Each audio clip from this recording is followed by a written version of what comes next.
Hi friends, good afternoon. Today recipe చూద్దామండి. ఇది పెసరపప్పు అండి. ఇది సమ్మర్ స్టార్ట్ అయింది కండి. పెసరపప్పు చాలా మంచిదండి. ఇదిగోండి, చూసారా ఉడికిపోతుంది.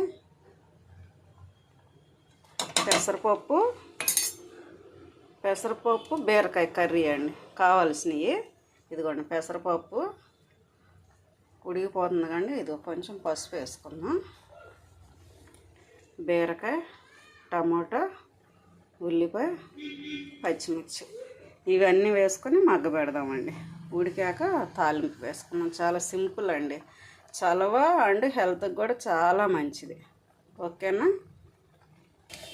ఇప్పుడు ఒకసారి లిడ్ ఓపెన్ చేసి చూద్దామండి. అదిగోండి దగ్గరికి వచ్చేస్తుంది, చూసారా?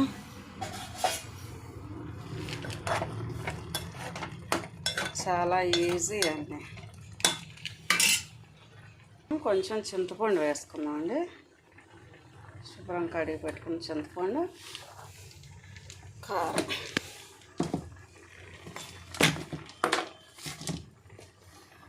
చాలా మంచిదండి హెల్త్కి పెసరపప్పు. సమ్మర్ స్టార్ట్ అయింది కండి.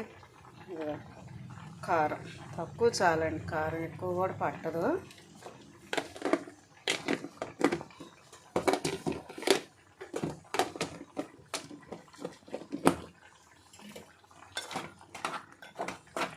ఒక 2 minutes ఉంచేసి మెదుపుకొని తాలింపు వేసుకుందాం అండి.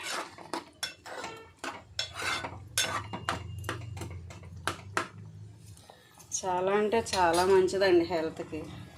ఒకసారి ట్రై చేయండి, చాలా బాగుంటుంది. ఇప్పుడు ఒకసారి లిడ్ ఓపెన్ చేసి చూద్దామండి. అయిపోయిందండి.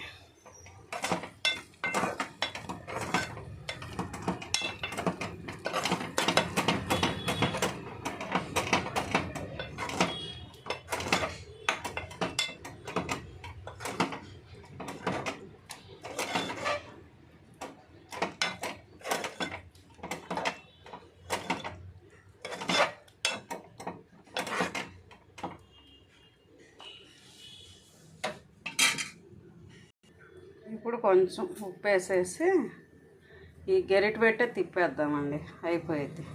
ఇదిగోండి తాలింపు వేసుకున్నాం.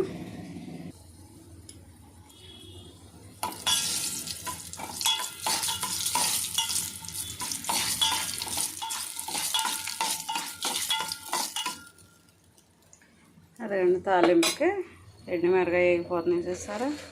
ఇప్పుడు కొంచెం ఆవాలు, పచ్చిశనగపప్పు, మెయిన్ జీలకర్ర,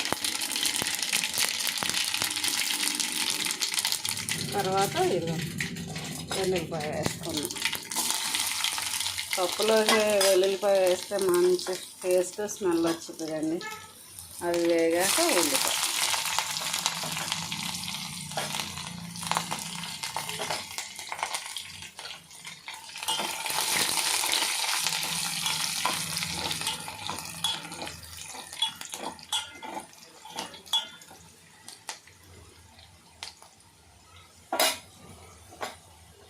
ఇప్పుడు కరివేపాకు,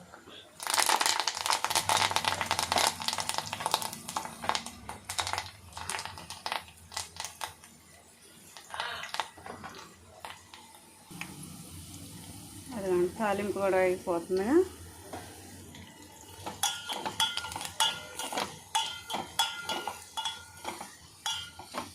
తాలింపు ఎప్పుడైనా పప్పుల్లోకి ఇలా పర్ఫెక్ట్గా వేగాలండి,